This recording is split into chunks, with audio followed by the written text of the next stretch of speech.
네, 반갑습니다. 사랑합니다. 반갑습니다.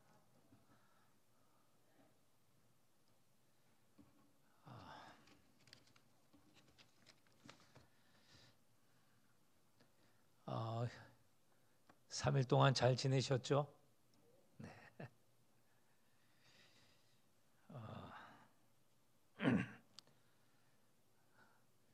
제가 밤이 되면 눈이 침침해서 어르신들이 하는 말씀이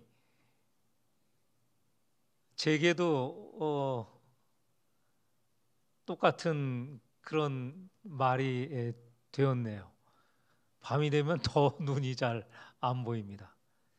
제가 요새는 작은 글씨 책은 잘 못 읽게 되었습니다. 이제 눈이 점점점 나빠져 가서 큰 글씨는 읽히게 되는데 작은 글씨는 잘 안 보입니다. 60이 넘어가니까 이런 현상이 일어나네요. 제가 책 읽는 게 취미인데 취미도 이제는 할 수 없을 만큼 그렇게 눈이 어두워져 가고 있습니다. 지금 이 자리에는 뭐 젊은 분들이 그렇게 있지 않은데 젊었을 때 책을 많이 읽었으면 좋겠어요. 젊었을 때 볼 수 있는 것 보시고 그렇게 했으면 좋겠습니다. 제가 지금 갖고 있는 성경이 이 강대상용 아닌 손으로 들고 다니는 성경으로는 가장 큰 글씨예요. 제가 우리 교회에 부임하면서 가장 큰 성경 이걸 두 권을 구입을 했습니다. 그래서 한 권은 집에 딱 놓고 읽고 한 권은 이제 교회 와서 읽고 있는데 이게 다 헤어졌어요. 이제 뭐 이것도 헤어졌고 집에 있는 거는 헤어진 걸 조금 뭐 붙여서 쓰고 있는데 젊었을 때 성경을 많이 읽어야 되겠습니다. 결론은 젊었을 때 성경을 많이 읽으시고 그리고 노인이 되어서 그러니까 노년이 되어서는 젊었을 때 읽은 성경 묵상하고 기도하고 그렇게 지내야 될 것 같습니다. 물론 요즘은 고맙게도 읽는 성경이 아니고 듣는 성경이 나왔죠. 그래서 귀에 꽂으면 성경을 들을 수 있어서 감사한데 아직은 제가 그런 습관이 잘 안 들어서 그런지 듣는 성경은 좀 아직은 어색합니다. 책은 읽어야 맛이 있는 것 같아요.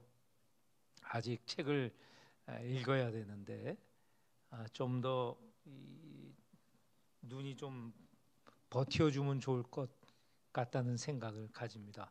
오늘따라 더 안 보여서 고개를 푹 숙이고 볼 수밖에 없는 게 제가 찬송가를 부를 때도 고개를 숙이고 찬송가를 부르는 이유가 잘 안 보여요. 그래서 찬송가 글자를 이렇게 보지 않으면 그렇지 않아도 엉터리로 부르는 경우도 있는데 이 글자가 안 보이면 더 잘못 부르기 때문에 고개를 숙이고 그러면서 읽고 찬양을 하고 있습니다. 제 사정을 이렇게 말씀드리는 것은 젊었을 때 성경을 많이 읽자라는 것이고요. 또 우리 교회에서 성경 통독을 하고 있지 않습니까? 재작년보다 작년은 조금 통독의 열의가 좀 줄어든 것 같아요. 올해는 다시 좀 힘을 내어서 성경을 읽었으면 좋겠습니다. 잘 안 보이시는 분은 아까 말씀드린 대로 귀로 듣는 성경, 그 성경을 잘 듣고 성경을 함께 읽어 나갔으면 좋겠습니다.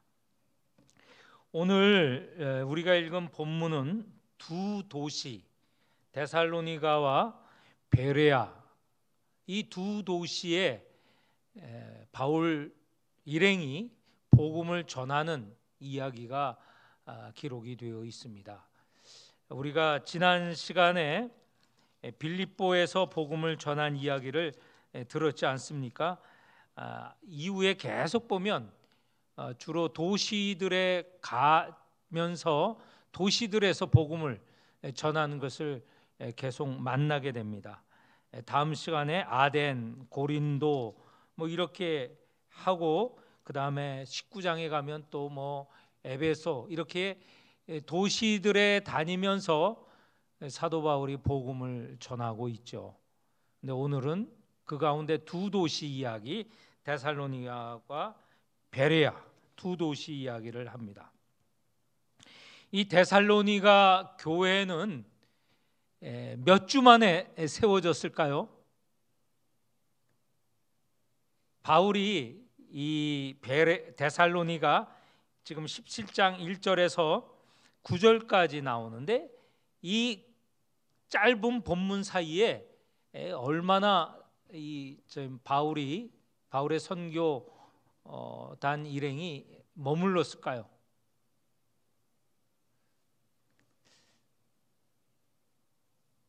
좀 큰 소리로 말씀해 주시면 좋을 것 같은데. 네? 누가 답을 말하신 것 같은데? 예, 3주. 예. 2절에 보면 새 안식일에라고 표현이 되어 있습니다. 3주, 세 번의 안식일을 지나면서 이제 교회가 세워지고, 그런 가운데 이 정확하게 표현은 되어 있지 않지만 한 석 주 정도 복음을 전하고 데살로니가에서 쫓겨나게 되었습니다. 그런데 이 3주 동안 복음을 전하면서 교회가 세워졌다는 거예요. 이 3주 동안 바울이 복음을 전하면서 세례 베풀고, 그리고 중직자들 세우고, 또 교회 건물도 세우고 하였나? 그건 아닙니다. 혹시 세례를 베풀 수는 있을 것 같아요. 왜냐하면 빌립보 교회에 보면, 빌립보서 우리가 지난 시간에 우리가 읽은 대로 빌립보에서는 놀랍게도 당일날 예수 믿게 되고 세례를 베푼 일이 있죠. 그 사건은 여러분 지난 시간에 들었습니다. 바울 일행이 잡혀서 깊은 옥에 갇혔는데 그 밤에 하나님께서 강한 지진을 일으키셔서 옥문이 깨지고 바울을 묶었던 착고가 풀리고, 그렇게 해서 그 옥에서 나올 수 있는 순간이 있었습니다. 그런데 바울 일행은 나오지 않았죠.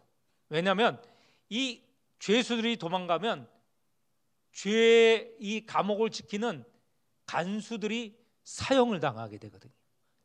그 책임을 물어서 이 옥문이 열린 것을 보고 간수는 지레짐작 모든 죄수들이 도망간 거 아니냐 해서 자살을 하려고 했습니다.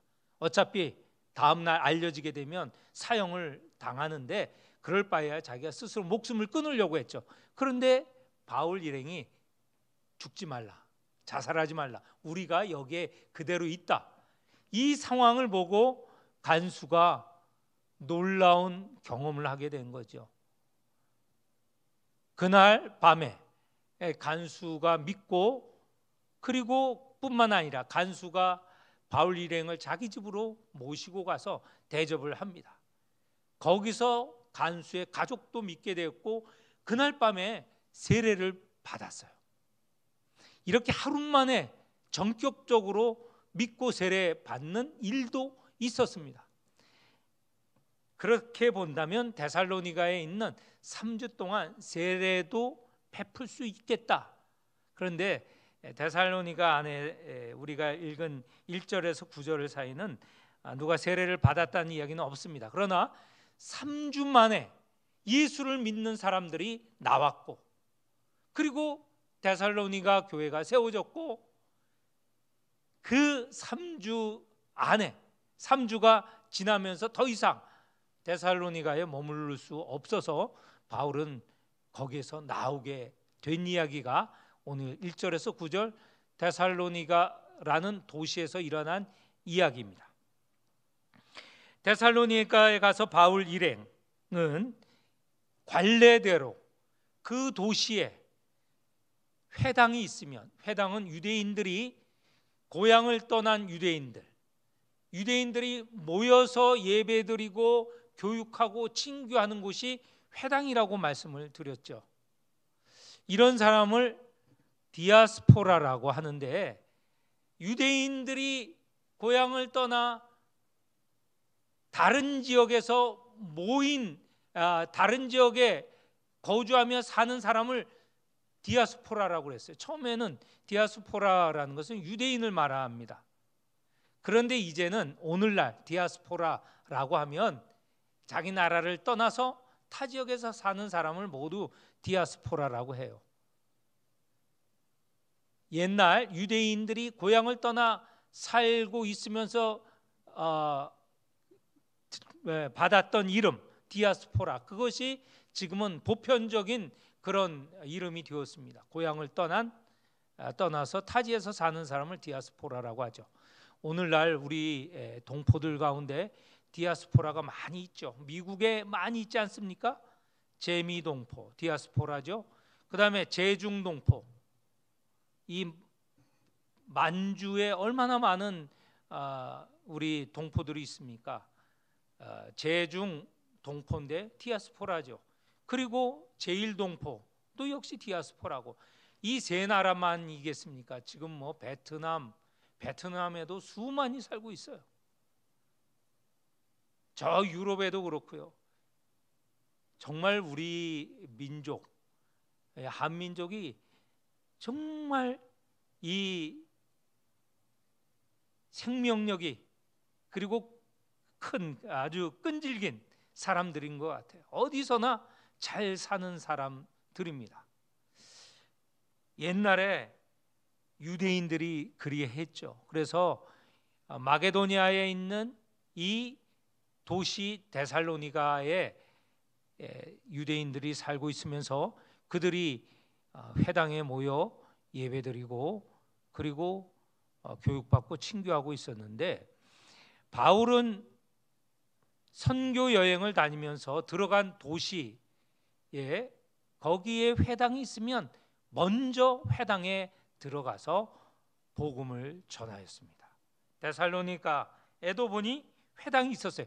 왜 앞에서 본 빌립보는 회당이 없어서 기도할 장소를 찾아가다가 강가에 모여있는 여인들 가운데 루디아를 만나서 그에게 복음을 전하였죠. 그런데 데살로니가에는 여기에 보는 대로 회당이 있습니다. 그 회당에 들어가서 2절에 보면 새 안식일 3주 동안 성경을 가지고 강론을 하였습니다. 이 회당에는 목사가 있어서 또는 전용 설교자가 있어서 복음을 전하는 게 아닙니다. 설교하는 게 아닙니다. 때로 돌아가면서 성경을 읽고 풀이를 하는 것이죠.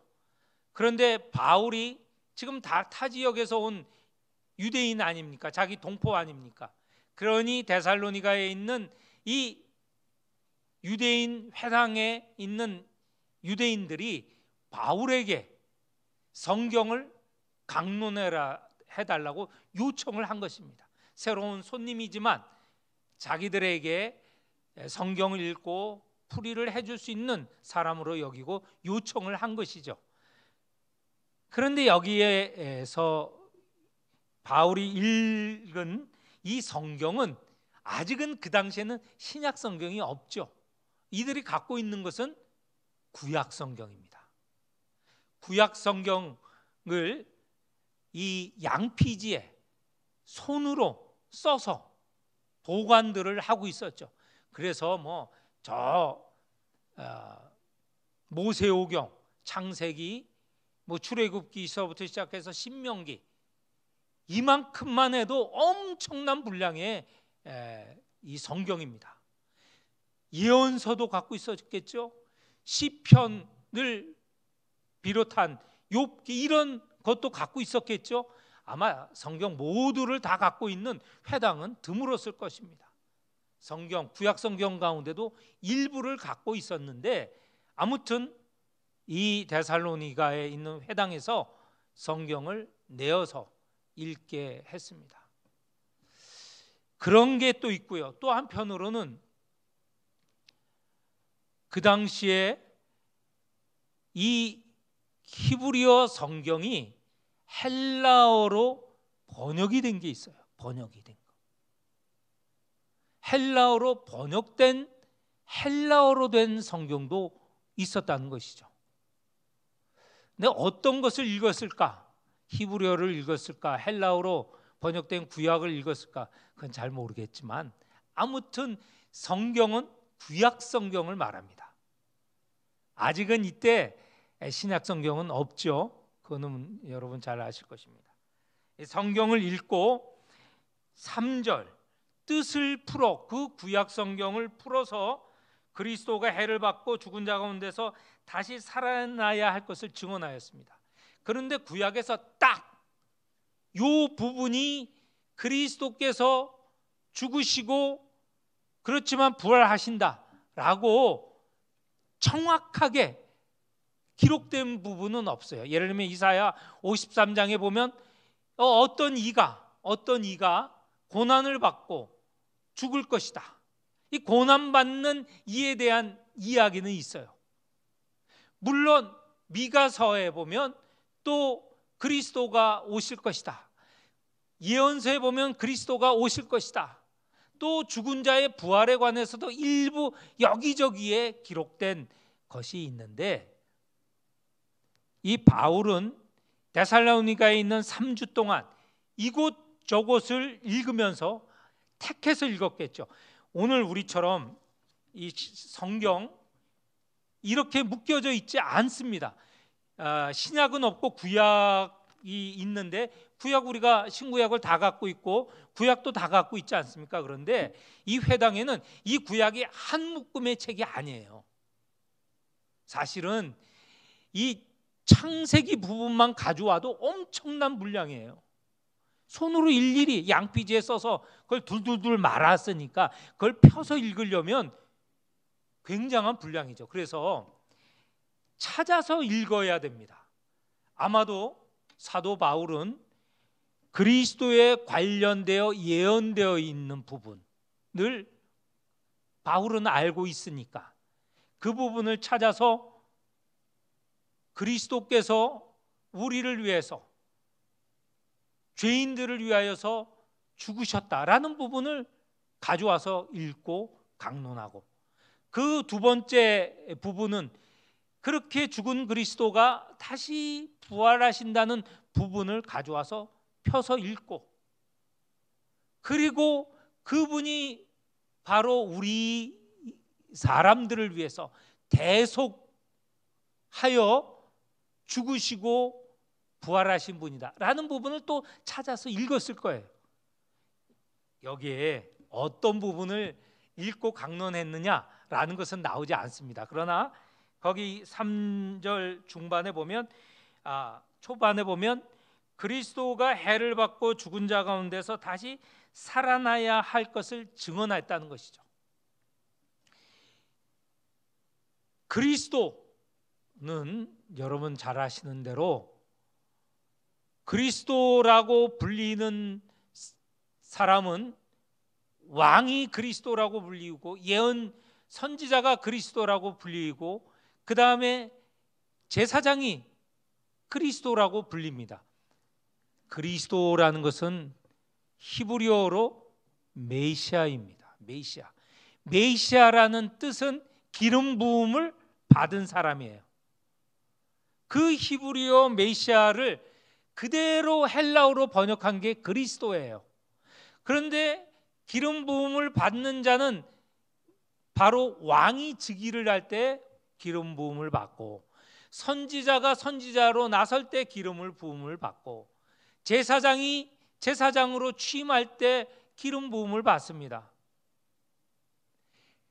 그 그리스도가 앞으로 오실 것인데 그분이 바로 우리의 죄를 속하시고 희생당하시고 그렇지만 부활하신다라는 것을 이 유대인들 가운데 믿고 있었다는 거예요. 그런데 그 그리스도가 누구인지는 정확히 모르는 것이죠. 어느 날 올 것이다, 메시아가 올 것이다는 것은 기대하고 있지만 그렇게 온 메시아가 누구인지 몰라요. 예수님 당시에도 주로 정치적인 지도자, 로마의 식민지 아니었습니까? 로마와 싸워 독립을 이룰 메시아가 올 것이다. 주로 이렇게 기대를 했어요. 그러니까 그 메시아 그리스도는 정치적인 그리스도 메시아를 기다리고 있었어요. 그래서 예수님 당시에도 로마와 싸울 때 독립투쟁을 했던 사람들 가운데 저 사람이 그리스도다, 저 사람이 메시아다, 그렇게 기대했던 사람이 여러 명이 돼요. 근데 어떻게 됐습니까? 로마와 싸워 이겼습니까? 졌지요, 물론.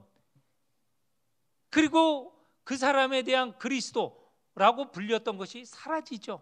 이런 일이 반복해서 여러 번 있었습니다. 그런데 오늘 이 바울이 데살로니가에서 전한 이 그리스도는 그런 그리스도가 아니고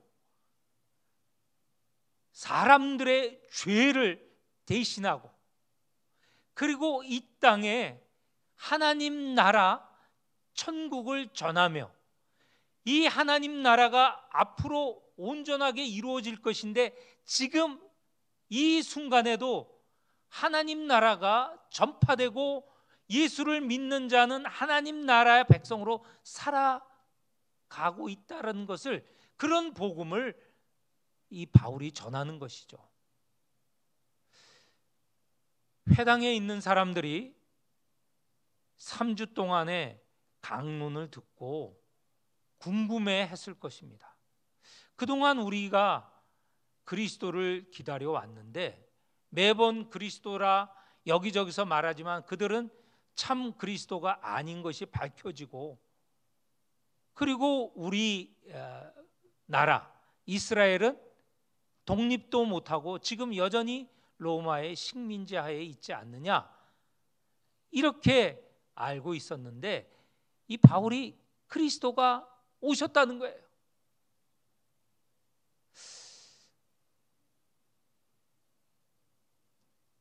아마 데살로니가 이 회당에 있는 유대인을 비롯한 유대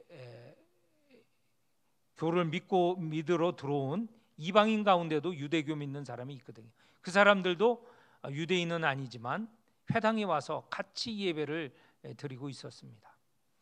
이 사람들이 메시아를 기다리고 있었는데 바울의 3주간에 거쳐서 강론을 듣고 궁금해던 차에 3절 하반절 다시 읽겠습니다. 3절 전체를 읽으면서 하반절 강조해서 우리 한번 같이 읽겠습니다. 시작. 뜻을 풀어 그리스도가 해를 받고 죽은 자 가운데서 다시 살아나야 할 것을 증언하고 이르되 내가 너에게 전하는 이 예수가 곧 그리스도라 하니.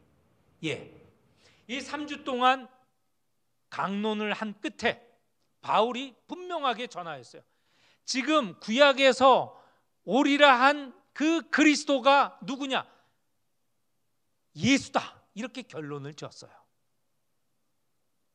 저 이스라엘에서 얼마 전에 십자가형을 받고 죽었지만 사흘 만에 다시 살아나고 승천하신 그분의 이름은 예수인데 그분이 바로 그리스도다, 이렇게 선포를 한 것이죠.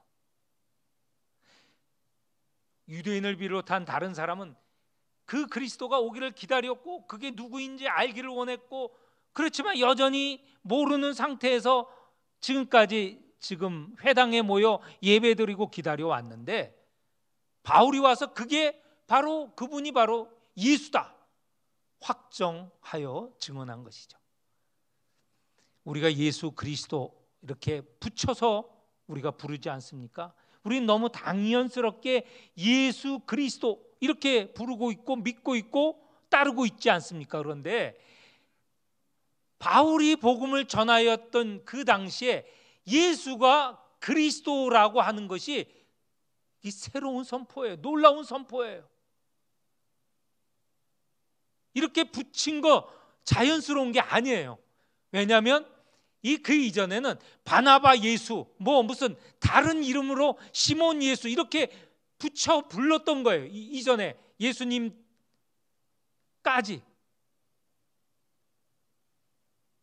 로마에 대항한 또는 여러 기적을 베푼 사람, 그 사람에 대해서 이자가 그리스도가 아니냐 그렇게 생각을 하고 불렀던 것이죠. 그러나 모두가 다 실패로 끝났어요. 그런데 바울이 강조하는 것은 예수가 그리스도다라는 거예요. 우리가 마태복음 요새 매일 성경으로 읽고 있지 않습니까? 마태복음에도 보면 사람들이 세례자 요한, 세례 요한을 그리스도라고 믿었어요. 그래서 세례 요한에게 묻지 않습니까? 당신이 오실 그이입니까? 다시 표현합니다. 요한 보고 당신이 그리스도입니까? 이렇게 묻죠.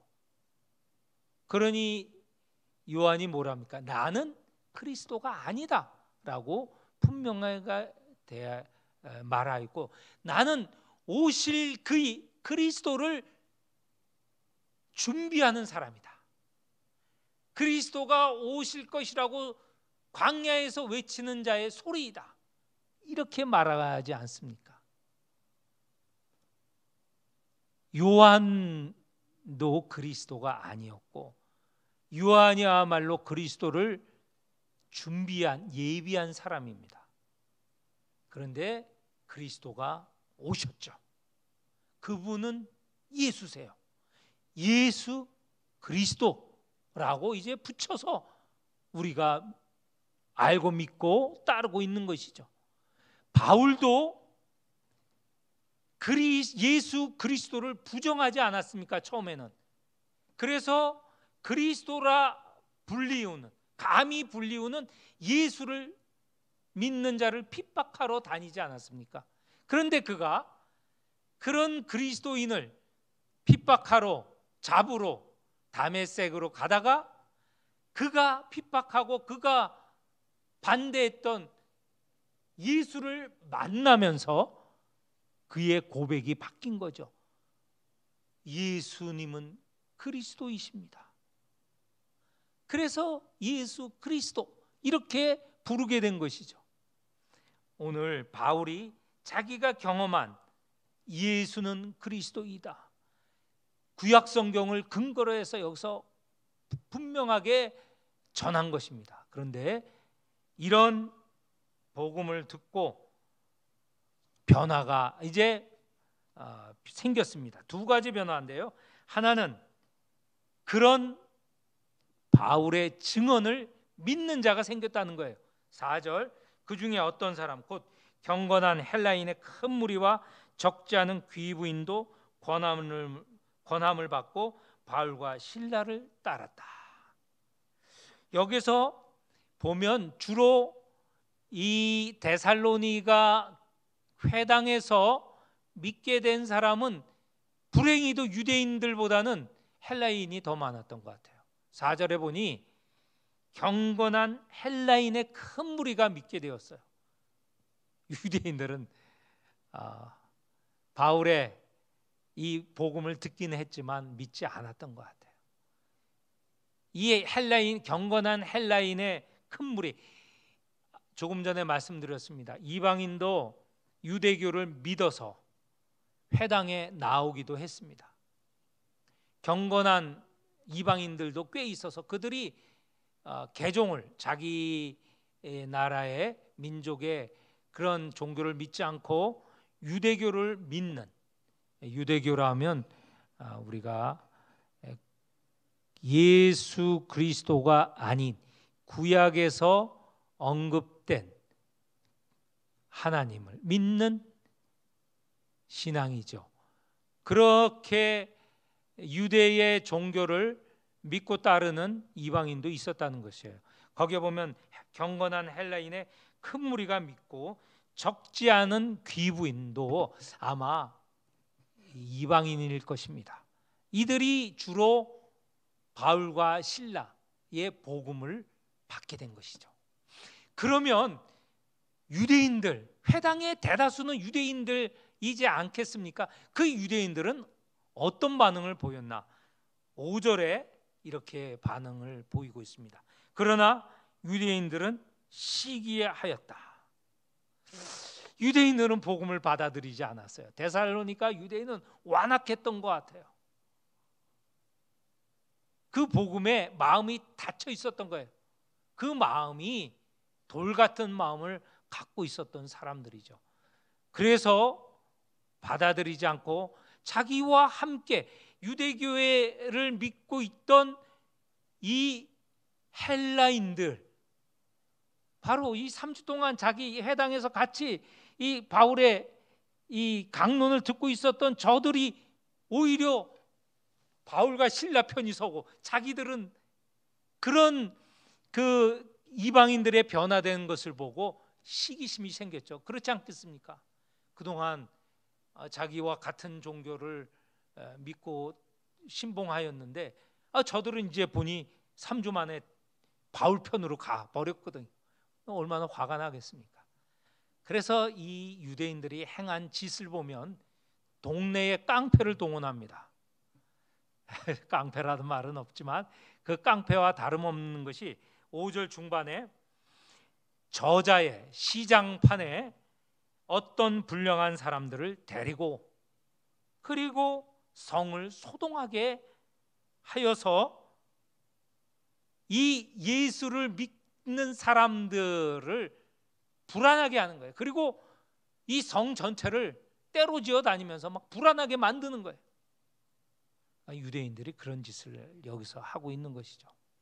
그리고 바울 일행을 받아들였던 야손의 집에 찾아가서 야손과 그 형제들을 읍장, 헬라인이겠죠, 로마의 관리이기도 하고요, 그들 앞으로 끌고 와서 6절 중반에 보면 천하를 어지럽게 하던 사람들을 여기에 끌고 왔다. 그리고 가두어 버립니다.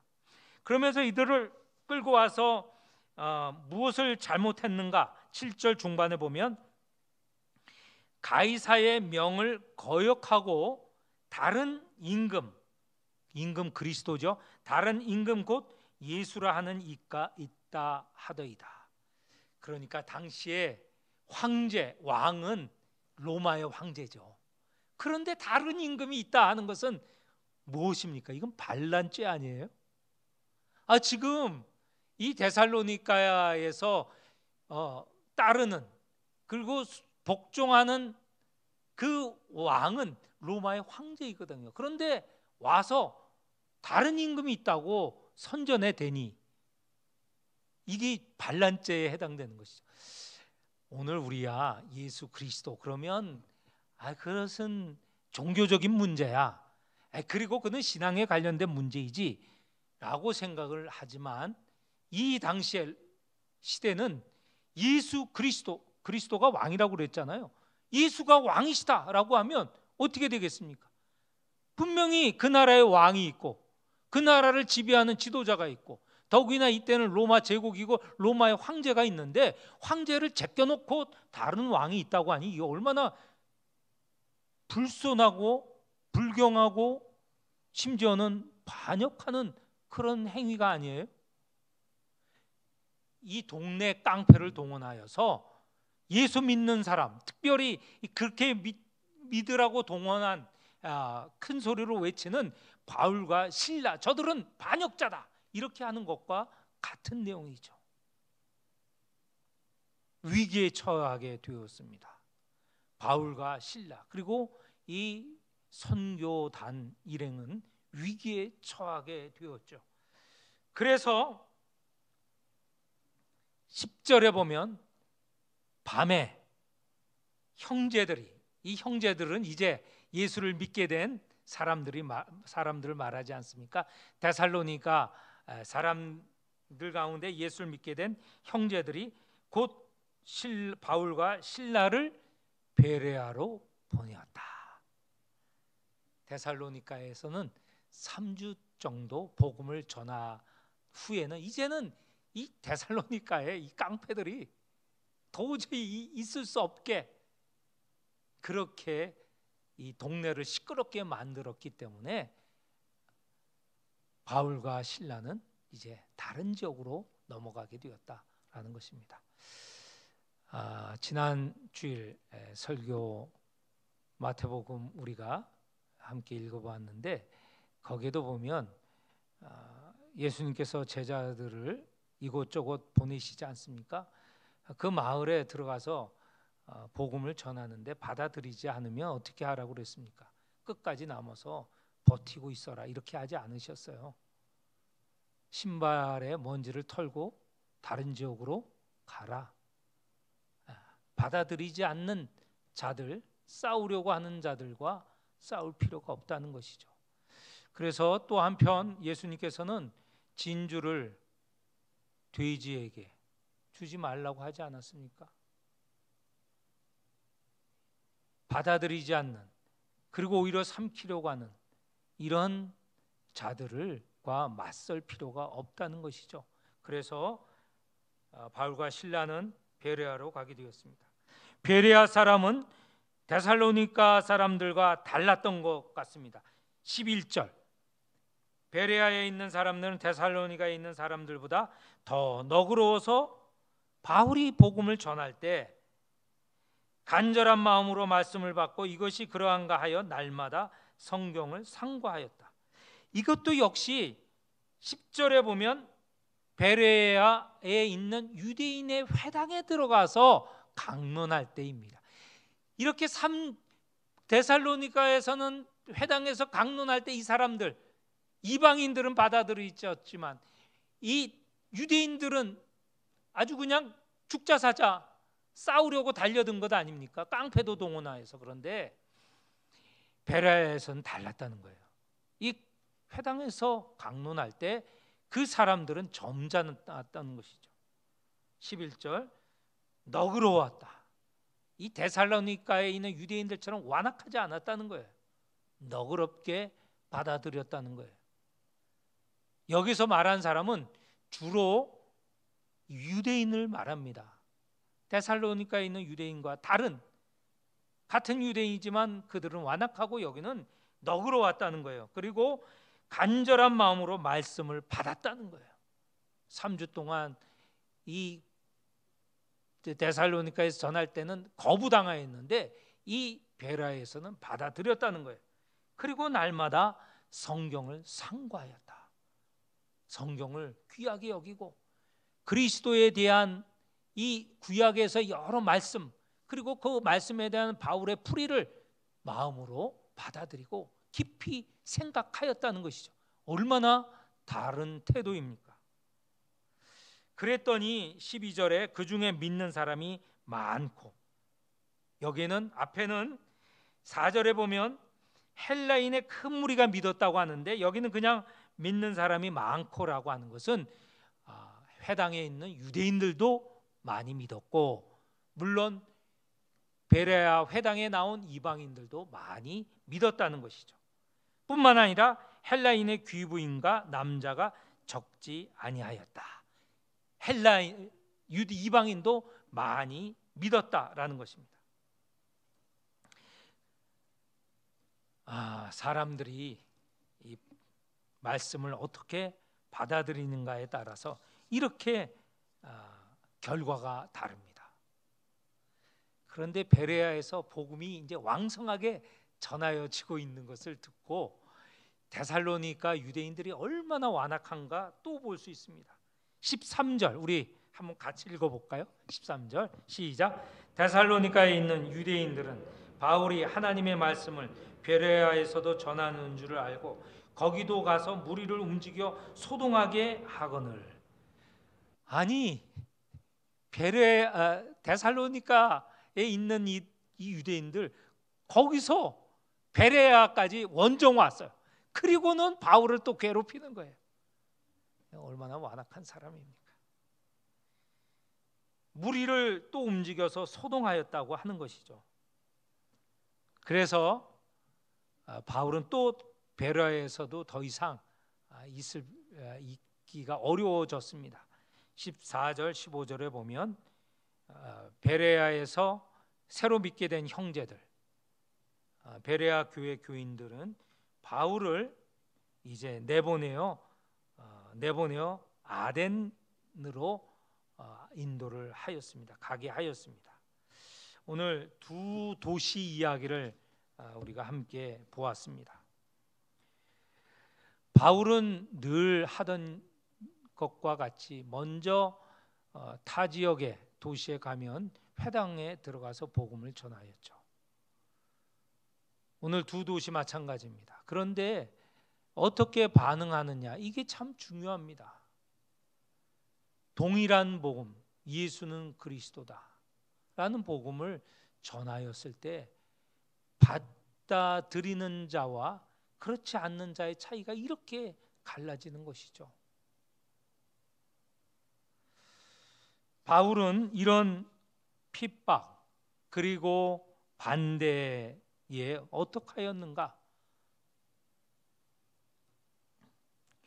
바울은 지금 계속 목적이 선교하는 과정에 있지 않습니까? 복음을 전하는 과정에 있죠. 아직은 복음을 전하여야 하는, 여기저기 다니면서 복음을 전하여야 하는 사명을 갖고 있습니다. 그래서 갈등할 때 그들과 싸우지 않고 그 도시를, 그곳을 피하여서 다른 지역에 가서도 복음을 전하고 있는 것을 볼 수 있습니다. 제가 다 말씀을 못 드렸는데요, 이 데살로니가에 어떤 사람들이 복음을 받아들였을까? 오늘 우리가 읽은 본문에서는 나오지는 않지만 성경 여기저기에서 보면 여러 인물들이 데살로니가에서 예수를 믿었습니다. 다시 말씀드리면 데살로니가 유대인들은 완악하였지만 그 가운데에서도 예수를 믿게 된 사람은 바울과 함께 이 2차 선교 여행뿐만 아니라 3차 선교 여행, 그리고 바울이 로마로 가는 그 곳까지 따라가는 사람이 있었습니다. 아리스도다고라는 사람이 데살로니가인입니다. 여기서 예수를 믿게 됐어요. 그는 3차 여행에도 바울과 동행했고, 그리고 로마에 갈 때 바울은 죄수로 로마에 가지 않습니까? 그 죄수인 바울을 시종해서 따라가는 사람 중에 한 사람이 아리스도다고 데살로니가 사람이 있어요. 그러니까 험한 이 도시이고 완악한 사람들도 있었지만 충성된 자도 또 그 가운데 있었다는 거예요. 예수를 믿고 끝까지 바울을 따라다닌 그런 충성된 자도 있었다는 걸 우리는 알 수 있습니다. 복음은요, 잘 받아들이는 도시에서만 부흥하는 것은 또 아니에요. 처음에는 이렇게 완악해 보이지만 그 가운데에서 굳건한 신앙을 갖고 그 신앙을 유지하고 선교의 중요한 역할을 하는 사람이 있었다는 거죠. 아리스도다하고 그 다음에 세군도라는 사람도 여기저기에 이름이 나오고요. 그리고 가이오라는 사람도 이름이 나옵니다. 이것을 볼 때 데살로니가 전도는 실패했다? 아닙니다. 역시 데살로니가에서 전하는 복음도 성공을 했습니다. 데살로니가 전서 후서가 있지 않습니까? 그거는 바로 이곳에 세운 교회를 향하여서 바울이 보낸 편지이죠. 그만큼 교회가 세워졌고 문제도 있었지만 그들 가운데 굳건한 신앙을 가진 사람이 있었다는 것이죠. 그리고 제가 말씀드렸던 아리스도다고 같은 사람은 충성된 바울의 협력자로서 사역을 감당하였습니다. 오늘 이 말씀을 통하여서 어떤 형편이든지 복음은 전하여지고 또 어떤 상황이든지 충성된 일꾼은 나온다는 것입니다. 복음이 그런 능력을 갖고 있습니다.